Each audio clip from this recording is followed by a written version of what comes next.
Hey guys, and welcome back to this channel. In this video, I'll be showing you guys how you can hide players on Dress to Impress. So it looks like you have your own private server.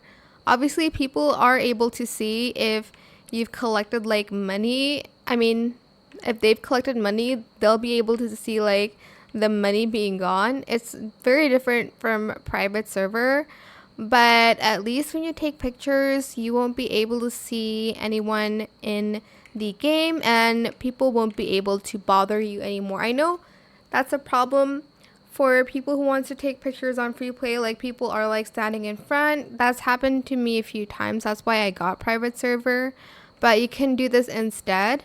So, well, this is like a free version of it, I guess. So go to settings and hide players, select hide, and voila, that's it. They're all gone. So you can take pictures without them basically standing in your way. Like, look, there's nobody, even though there are people here.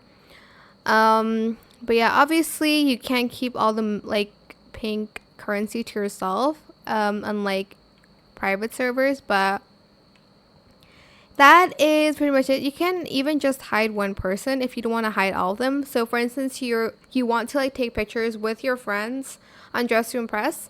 So let's show everyone first. So for instance, one person is like my friend here and I want to like not hide them. Let's see.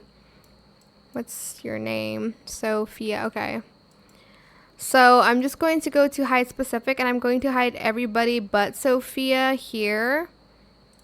So I'm just going to press hide.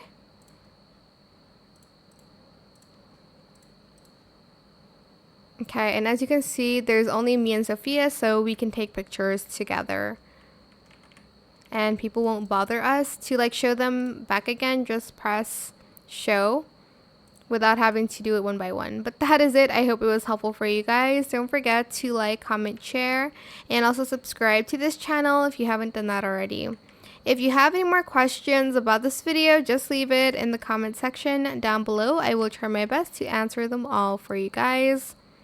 And if you found this video helpful, please click the thanks button as well. That is it. Thank you so much for watching. Bye.